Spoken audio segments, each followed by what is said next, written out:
I thought the game kind of went exactly, the way that we kind of prepared for it to go mentally. Nothing in this league is easy, especially when it's a team coached by Ed Cooley. He's one of the best you'll go against. I think some unsustainable things obviously going on with us. The defensive rebounding is obviously an issue. Just having that force, that force in the paint. So we're gonna have to try to figure out a way, a way there. I thought the first half turnovers, and the fouling, we just got to figure out why. Just really go back and watch the film and just figure out why we're just being called for more fouls than our opponents are called for once we get into league play. Because you play 34% defense from the field. Obviously, we didn't create a lot of turnovers off our defense, but held them to four assists, held them 4 for 16 from 3, with some really good 3-point shooters. And but again, just why are we after every one of these games in the red from the foul line? Just Alex, what he was able to do tonight. I mean, you had times you needed somebody to give you a lift, and you always seemed to deliver that. Yeah, him and Cam were great. I mean, anytime we got to 8, he'd step up and make a shot, make a play, get it to, get it to 10, hit a 3, go up 13. It never really felt comfortable out there. But those two guys, obviously, Sampson had a tough night. T-New couldn't really find his rhythm out there. Shooting the ball and driving it with a lot of contact and not really getting to the line with that. We needed that. Needed that type of performance from those guys to get out of here, I guess, with a semi-comfortable win. Dan, can you talk about Alex's versatility, not just on the offensive end where he was playing everything, but in defense he was guarding everybody out there? Yeah, I mean, he did a better job, than Sampson did. Listen, these are tough. I mean, I know Supreme,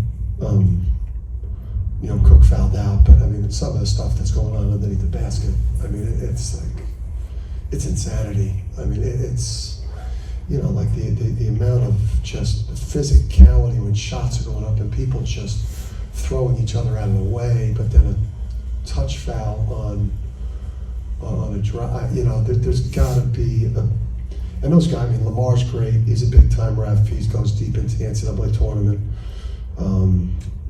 Tim and Evan as well. I mean, these guys are tremendous refs, but it feels like when shots go up, it's like hockey checking or something, and then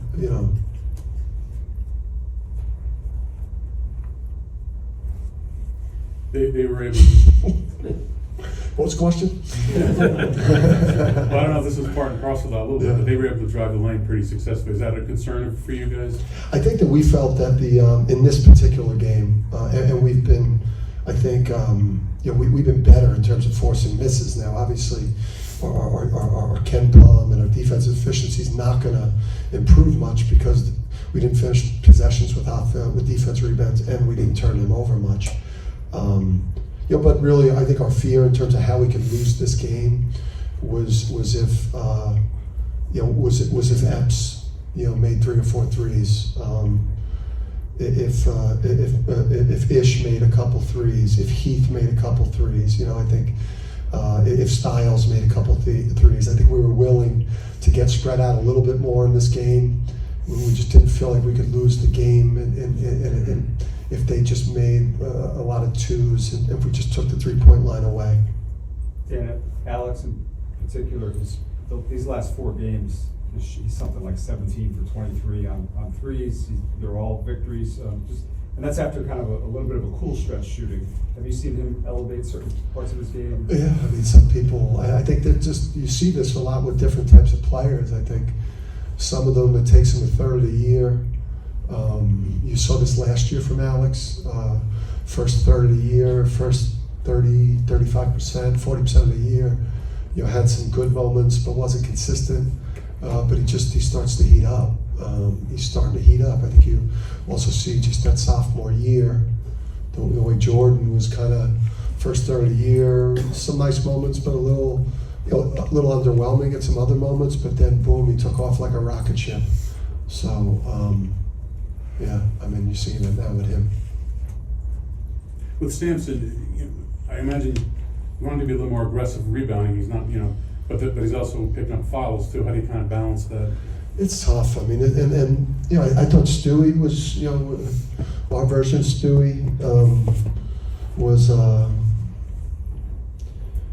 thought he was solid. I thought he didn't, he had the nice dunk, and that got it got the crowd into the game at that point. The crowd got into it on that dunk. But he just, he's got to find a way to. He's not. The physicality of this league under the basket and how it gets in there at different times, just it's bad for him.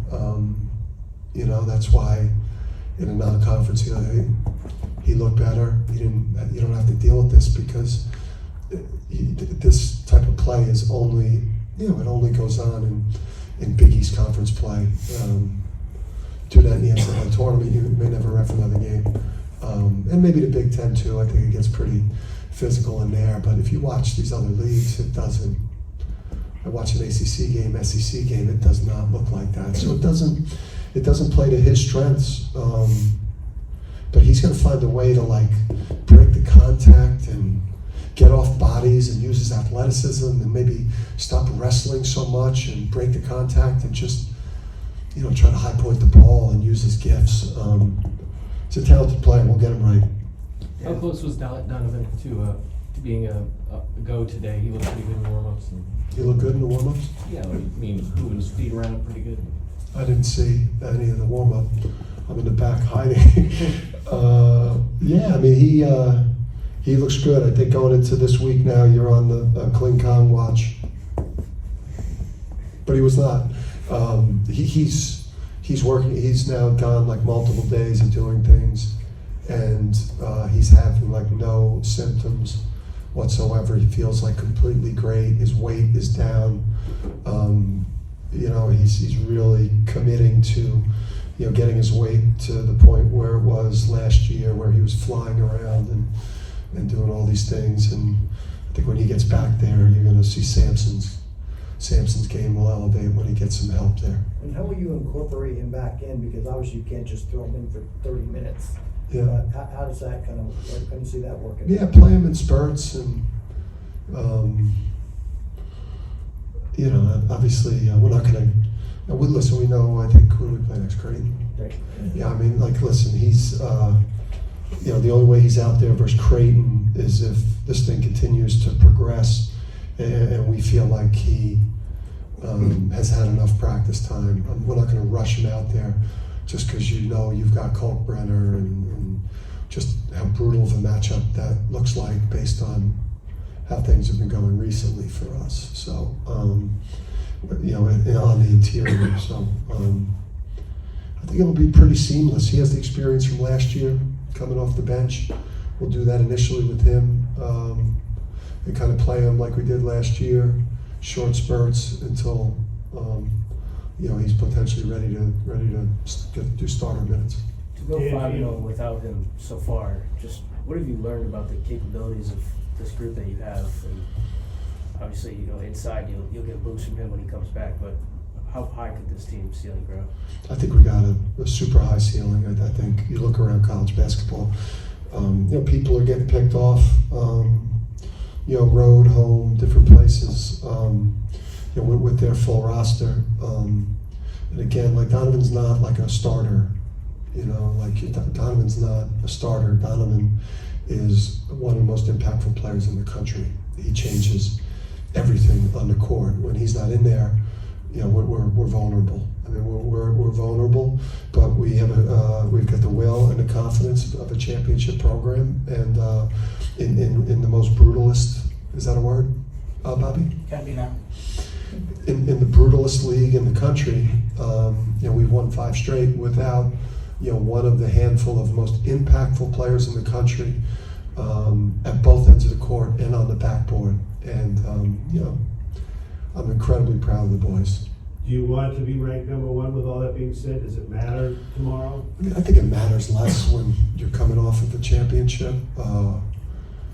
Again, I'll probably hear more from some of the squirrels. When I say squirrels too, that's not like, it's just random. It's random people that will ask you about these things. And I'm not saying it's not media, it's not any of our players, it's not anyone even in particular a squirrel. Squirrels are just people that obsess over these types of things. I think that's a squirrel. Is that a Jersey thing? Is that a What's Jersey that? Squirrel, is that Jersey thing? Yeah, I mean, we would call certain people squirrels. I won't get into all the characteristics and traits of what a squirrel person is, but I don't know. I always looked at the number 1 ranking, and again, I mean, some people don't want the target. I think we embraced the target at UConn. If you were 1 or 2, this isn't like whose analytics are the best. It's not the same as like who should be the number 1 seed in the NCAA tournament. It's like if you were number 1 or number 2 or number 3 and you lost, it's like having the heavyweight belt and you lost, you lose the belt, right? It's like holding the belt during the regular season. And we were 4, and we won 2 Big East. We've won 2 Big East road games. We beat a heck of a St. John's team, who I think is going to be a problem, the rest of the way. And we've won all of our games, and we've done it without one of the most impactful players in the country. So, we'll see. I mean, I think it's important to more people in the program than it is me. But like if you were 1 or 2 or 3 and you lost, and the 4th ranked team in the country went on the road and won 2 Big East games, where other good teams have lost, and then you beat St. John's at home, and you win this game today while everyone else is losing, and you're one of the most impactful players in the country is not playing, how do you not get ranked 1? This isn't fun. It's like a quad 1 game. Like, what are you talking about? It's so bizarre. Ed was discussing Alex and said how I forget the word he used, maybe underappreciated or overlooked. That's something he talks about in here quite a bit. But then he looks like a first-round NBA draft pick tonight. If Alex was so important to what you accomplished last year, what do you see in year 2 from him, though, where he's even better than he was? Yeah, my man Ed, trying to get Alex out of here this year. We all do it to each other. Yeah, that's great. Alex is great. I mean, Alex is a burgeoning, one of the best players in the league. He's always underappreciated. I think whenever you're, talking about guys in our league that are truly having great years, we've got 3 guys that are having great years: Alex, Cam, Tristan, obviously Donovan, and now you see what Steph's doing as a freshman. He's got to be, one of the most impactful freshmen in the country, if not the most, because of everything he does for us. But again, like when you're talking about, who the Big East Player of the Year candidates, like he's right there with a couple of our guys, because the Big East awards should not just be based on what happens once the Big East games start, because everything that happens in non-conference affects the Big East. Like the season doesn't just start relative to those awards, like what net you bring into the league, how you played in those 11 games leading into Big East play. I think in all those awards, whenever we do our awards, we consider heavily what went on in the non-conference, because it affects how many bids our league gets, what our seeding is going to be in the NCAA tournament, what you bring into the league, and how your guys perform in non-conference should weigh a lot in terms of how our coaches vote. Thoughts on Jordan Hawkins' career high 34 points last night, Andre Jackson's double-double? Did you have a chance to see any of it? Free Hawk. And, listen, Adama, Luke went and saw Adama in Westchester the other night. Adama was a beast. I mean, listen, there's a reason why we blew through that tournament last year, right? I mean, those guys are great players, and Hawk just speaks to just his professionalism. It just Craig and Jasmine, the job they did with him, how he goes, takes his. This guy was probably as good, first team all rookie freshman, and gets sent down to the G League. Doesn't do like what a culture of basketball, have a bullshit attitude, go down there, act like a baby, and play like a dog. He went down there, he practiced his ass off, he played his ass off, and then now he gets his opportunity and he goes and does what he does. He's a high level asset in the NBA, and the Bucks. I mean, I don't think they could love more what Andre Jackson has brought to their organization. I mean, man, he's like just the specialist of guys. Is that a word, Bobby? Yes.